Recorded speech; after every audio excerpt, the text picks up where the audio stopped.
सरकार उस टेंडर को रद्द कर राज्य की जो हमने 2 लाख सखी मंडल बनाए, हर प्रखंड में सखी मंडल को रेडी टू ईट घर देने का काम ये सरकार आने के साथ ही अपने आपको याद होगा अंडोमान निकोबार से जो प्रवासी हमारे मजदूर रोजगार के लिए गए उनको बड़ा बड़ा हेडलाइन पेपर का न्यूज बनाया कि हम अपने प्रवासी मजदूर को प्लेन से ला रहे हैं।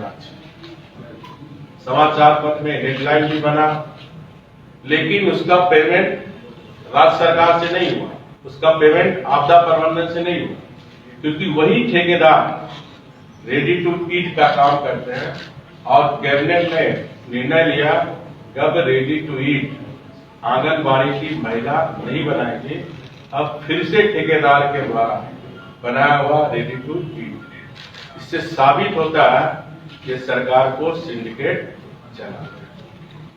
दूसरा, हम सभी जानते हैं कि एक कहावत है,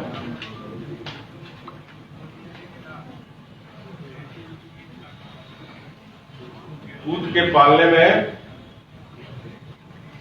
के पांव पालने में न जाते हैं। ये कहावत काफी प्रचलित है। जब सरकार बनी तो कोई भी सरकार राज्य में देश में सबसे पहला जो निर्णय लेता है वो जनता के हित में लोक कल्याणकारी निर्णय लेते हैं। अगर ये निर्णय लेते, घोषणा पत्र में इन्होंने बहुत वादे किए थे कि हम 1 साल में 5 लाख नौकरी, 5,000 7,000 भत्ता, वो निर्णय लेते तो जनता स्वागत करती। वो निर्णय लेते, उन्होंने वादा किया था कि हम झारखंड की गरीब बहन को 2,000 रुपया चूल्हा खर्चा दें। वो निर्णय लेता तो झारखंड की बहनें स्वागत करता। वो अगर वादा किया था कि हमारी सरकार बनाई, हम हर वृद्ध को, विधवा को, दिव्यांग को 2,500 रुपया पेंशन, लेकिन वो वादा भी उन्होंने पूरा नहीं किया। उन्होंने भी वादा किया था कि हर गरीब को 3 लाख रुपए का प्रधानमंत्री आवास योजना, वो वादा भी उन्होंने अगर कैबिनेट में पहला कर, वो वादे तो कैबिनेट में ना लाकर ये पहली कैबिनेट में लिया जो पत्थरगड़ी के नाम पर अलगाववादी और देश विरोधियों पर दर्ज जो भाजपा सरकार में था, उस मुकदमे को वापस ले। और इस निर्णय के पीछे सिर्फ एक ही उद्देश्य था कि जो भगवान बिरसा मुंडा और सिद्धू कानू की झारखंड की संस्कृति, उस संस्कृति विरासत को समाप्त करना। मैं बहुत गंभीर आरोप लगा रहा हूं सरकार, ये झारखंड की जो हमारी भगवान बिरसा मुंडा, सिद्धू कानू, जो हमारे गरीब आदिवासी पूर्वज ने देश की आजादी और अपनी धर्म और संस्कृति के लिए अपना खून बहाया, इस सरकार ने सिर्फ वोट बैंक और तुष्टीकरण को ध्यान में रखते हुए हमारी झारखंड की संस्कृति और भविष्य के साथ खिलवाड़ करने का काम किया, और जिसके कारण जहां हमारे सरकार के समय में हजारों सरना स्तंभ, मसला स्तंभ, झुमकड़िया भवन बना, ये सरकार बताए कि 2 साल में आदिवासी मुख्यमंत्री रहते हुए आपने कितना सरना स्तंभ, मसला स्तंभ, झुमकड़िया भवन बना, लेकिन 2 साल के अंदर धर्मांतर काफी फैले। धार्मिक संस्थाएं विदेशी धर्म का स्थान भी जरूर बने। तो सरकार झारखंड की आदिवासी जनता ये जानना चाहती है कि आदिवासी मुख्यमंत्री रहते हुए आपने कितना सरना, मसना, स्तंभ, झुमकड़िया भवन बनाए। सरकार को ये भी बताना चाहिए 2 साल के अंदर एसपीटी एक्ट, सीएनटी एक्ट उल्लंघन करके कितने गांव में फॉरेस्ट जमीन पे ये विदेशी धर्म का अड्डा बना। कितने लोग 2 वर्ष के अंदर हमारे गरीब भोले भाले आदिवासियों का धर्मांतरित करने का काम किए। कुछ टीवी चैनल ने आपने दिखाया होगा, पलामू, बहुत सारे जगह का, उसमें हमारे गरीब आदिवासियों का बयान भी था कि हम लोग को फुसलाया जाता है कि ईसाई धर्म स्वीकार कर लो, हम नौकरी देंगे। आपका बच्चा को अच्छा स्कूल में पढ़ाएंगे। इस तरह का बातें भी टीवी के माध्यम से हम सबको जानकारी मिलने का अवसर है। भारतीय जनता पार्टी सभी धर्म का सम्मान करती है, लेकिन लोभ लालच के नाम पर अगर कोई धर्मांतरित करने का काम करे तो भारतीय जनता पार्टी इसका डटकर विरोध करे। और इसलिए अब सरकार से इस प्रेस कॉन्फ्रेंस के माध्यम से हम मांग करते हैं कि आदिवासी मुख्यमंत्री रहते आपके राजपाट में अबुआ राज में जो अबुआ राज का अलग जगाने वाले भगवान बिरसा मुंडा की संस्कृति को नष्ट करने वाले की शक्तियां कितने लोग यहाँ हमारे जनजाति को धर्मांतरित। एक कांग्रेस के विधायक कहते हैं कि बाहरी लोग के कारण झारखंड की स्थिति खराब होगी।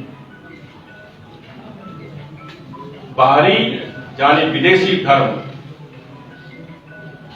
के संरक्षण देने वाले विधायक जी, अगर आदिवासी की संख्या कम हो रही है तो आप लोगों के कारण। आज अगर यही स्थिति रही तो जिस तरह आप देखिए लव जिहाद के नाम पर हमारे आदिवासी बहनों का बांग्लादेशी मुसलमान किस तरह उनको शादी करके उनकी संपत्ति हड़प हो रहा है। इसलिए मैं आदिवासी भाई बहन से अनुरोध करूंगा कि अगर हम जागरूक नहीं हुए तो आने वाले समय में सरना का अस्तित्व विदेशी धर्म मानने वाले लोग ये धर्मांतरित करके भगवान बिरसा मुंडा की संस्कृति और सरना मानने वालों की संख्या नगण्य। क्योंकि जिस तरह 2 वर्ष में बांग्लादेशी मुसलमान के साथ चाहे गोड्डा हो, साहेबगंज हो, आपका लोअर दक्का हो, रांची के इटकी हो, किस तरह हमारे गरीब आदिवासी बहन के साथ एक समाज विशेष के लोग शादी कर रहे हैं। एक तरफ धर्मांतरित करके हमारे भोले वाले आदिवासियों को विदेशी धर्म में शामिल कर रहे हैं। तो भारी षड्यंत्र ये चल रहे हैं और इसीलिए सरकार बनने के बाद ये अलगाववादी शक्तियों का, देशद्रोहियों का केस वापस लेने का काम माननीय हेमंत सोरेन जी ये ताकि उनका वोट बैंक सुरक्षित रहे। दूसरा आपने देखा होगा कि 2 वर्ष के अंदर अपनी वोट बैंक माननीय मुख्यमंत्री जी को सिर्फ अपनी वोट बैंक की चिंता है।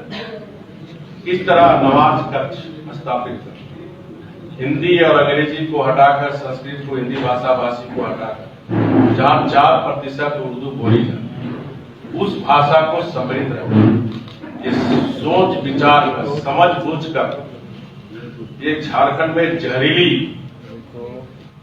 आग का खेल खेलने का काम ये सरकार कर रही है।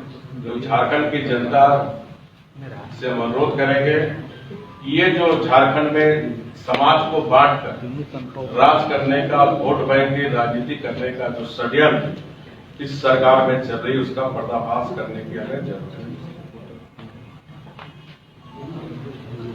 इसी तरह आपने देखा कि अबुआ राज में आदिवासी मुख्यमंत्री के राज में सबसे ज्यादा अगर अत्याचार किसी का हुआ तो आदिवासी समाज, दलित समाज। इसी रांची के रूपा टेलगी के मामले में वैसे दोहराना नहीं चाहता हूं। 4 महीने तक सरकार चुप थी। अगर उसकी बात सीबीआई कोर्ट में अपील नहीं करता, सीबीआई जांच की, सीबीआई की जांच होती नहीं। उसी तरह इस तरह हमारे संथाल पराया के मुख्यमंत्री के विधानसभा क्षेत्र में सिद्धू कानू हमारे पूर्वज उनके वंशज के रामेश्वर मुर्मू की हत्या हुई। वहां के गांव के लोग ने आंदोलन किया, वहां के परिवार के लोग माननीय मुख्यमंत्री के घर आए। माननीय मुख्यमंत्री ने कहा कि हम इसकी जांच सीबीआई से कराएंगे, जो समाचार पत्र में भी आई। लेकिन आज तक उस रामेश्वर मुर्मू की हत्या का सीबीआई जांच करने का रेफर माननीय मुख्यमंत्री झारखंड सरकार ने नहीं। इस शहीदों के वंशज के साथ भी झूठ बोली, राज्य की जनता के साथ तो झूठ बोल ही रहे, छल रहे, शहीद के वंशजों के साथ भी झूठ बोलने का काम ये सरकार कर रही है। और आपने देखा 2 वर्ष की इसकी उपलब्धि में सरकार बनने के साथ ही 1.5 महीने के अंदर इस तरह 7 आदिवासियों का नरसंहार, झारखंड अलग राज्य होने के बाद नरसंहार की घटना कभी नहीं। बिहार में हम लोग सुनते थे नरसंहार, वही अलगाववादी शक्तियां दशक के लिए 7 हमारे गरीब आदिवासियों की हत्या, उसी 3 महीने सरकार गठन, इसी 2 साल के अंदर 5 साल हमारे भी सरकार में एक भी दंगा नहीं। इनकी सरकार बनने के साथ ही 3-4 महीने के अंदर लोहरदगा में भी दंगा, और इस तरह इस सरकार में सिमडेगा की घटना लेकर 10 मॉब लिंचिंग की घटना, और इस 10 मॉब लिंचिंग की घटना में 6 में लोग की मृत्यु, 13 लोग घायल। जो सिमडेगा में जो मॉब लिंचिंग की घटना हो, बहुत हृदयविदारक है। मैं सरकार से जानना चाहता हूं कि मॉब लिंचिंग का परिभाषा सरकार में क्या है? क्या जब एक मुसलमान मरेगा, एक हिंदू मारेगा तभी मॉब लिंचिंग होगा? लेकिन एक दलित नौजवान जो लकड़ी चोरी करके नहीं बल्कि लकड़ी रोनी मुंडा से खरीद के लाया, और एक बिरसा मुंडा की संस्कृति को नष्ट करने वाली शक्तियां, जिसको संरक्षण वहां के स्थानीय विधायक ने षड्यंत्र कर सोची समझी रणनीति के तहत उस क्षेत्र में दहशत पैदा करने के लिए एक दलित समाज का नौजवान संजू प्रधान को मां और पत्नी के समक्ष मार पीट कर जिंदा, जिस पुलिस जन को पीड़ित की रक्षा करनी चाहिए थी, वो अत्याचारियों का साथ दे। और इसलिए उस घटना में हमारे पूर्व मुख्यमंत्री बाबूलाल मरांडी जी भी गए थे, हम भी गए थे, और पूरी पार्टी मांग कर रही है कि उस घटना की सीबीआई की जांच हो। हमें लेकिन सरकार पर भरोसा नहीं है, क्योंकि जो सिद्धू कानून वंशज को कहकर भी सीबीआई की जांच का रेफर नहीं किया, तो ये इसका भी ये रेफर करेगा, हमको भरोसा नहीं। हम लोग जल्द इस मामले को माननीय उच्च न्यायालय के ध्यान में लाएंगे, ताकि उस दलित समाज के परिवार को न्याय मिले। सरकार से पार्टी मांग करती है कि 10 लाख रुपया विलंब मुआवजा मिले, उसकी पत्नी को एक सरकारी नौकरी मिले। बहुत गरीब परिवार है, भाड़ा के घर में रहता है, और किसी तरह किराना का दुकान लेके परिवार चला।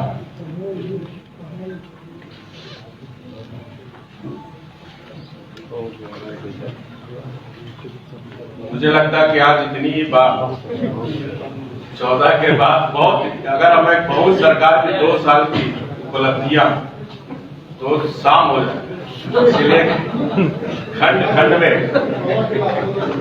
खंड में गणतंत्र न्यूज की और वीडियो को देखने के लिए चैनल को सब्सक्राइब करें और सीधा नोटिफिकेशन पाने के लिए बेल आइकॉन को ऑन करें।